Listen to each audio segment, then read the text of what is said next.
Hey there, Haven Pro. By now, you should have watched the first two videos in our series, the differences between chronic and acute IAQ events, and 5 party tricks to create acute IAQ events while living with your new Haven Cam. Now, we'll be showing you how to use the Haven Pro portal to view the data and to see how quickly these acute events dissipate in your home. You can log into the Pro portal on a tablet or a computer by going to pro.haveniaq.com. You'll use the same account that you used when you were installing your central air monitor. And once you're logged in, you will see your home in the list of customers' homes. Click into your home, and then you should see live data on the left hand of your screen and your historical data on the right hand side. To help you focus on the right data, in the left hand side of the graph, set the left axis to PM and the right axis to VOCs, and the chart overlays to be both thresholds and airflow inactive. When you're zoomed out, or when you have more than a week of data selected, the data in the graphs will be shown as either hourly or daily averages. So let's use the date and time pickers to select the data over the last week or whenever it was that you were generating events. To find your events, you can either use your mouse to click and drag over the time period that you want to zoom in on, or use the time picker to select 1 hour before and after the event you had created. If your air quality was clean before the experiments, you should see the PM and the VOC levels to be hanging out around 0 before the event. During the event, they will rise sharply, and then they will slowly decay down back to 0 after the event was over. Now, depending on the size of your home, the number of air changes you have, and the party trick that you are using, your events might look a little bit different than mine. But that's not the important thing to focus on. What you should focus on is the time that it takes for your home to recover from an IAQ event.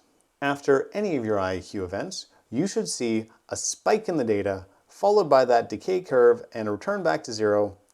That spike and gradual decay shape is quite common for particle events, such as the cooking or the vacuuming activities.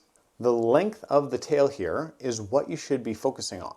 If this tail disappears in under an hour, you likely have good filtration strategy for your home. The shorter, the better. If it lasts more than an hour, then you should consider an upgrade to your home's filtration strategy to reduce the tail length of these events, thus reducing the amount of time that you're exposed to high levels of particles. Due to the way that chemicals propagate through the air, the spike in the VOC data will probably look different and be a little bit more gradual and may linger longer than your PM events. These VOC events might also last a lot longer in your home if you don't have any mechanical ventilation already installed. But if your home already has mechanical ventilation, then your VOC events might be very small and short-lived. What I like to do is to find the time periods of my specific party tricks and export them as separate reports with comments.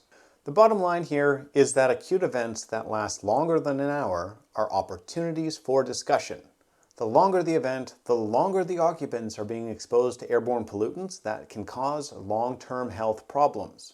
Opening the window to air out a home is not a feasible IAQ strategy, as bad outdoor air can get in or energy will be wasted during heating and cooling seasons. What your customers really need is you, the HVAC professional equipped with long-term professional grade monitoring to review their data and help them understand why that upgrade you're pitching them is worth the investment. So go ahead and install a few more of these central air monitors in your customers' homes to start having those conversations to prove to them that you know how to solve their indoor air quality problems.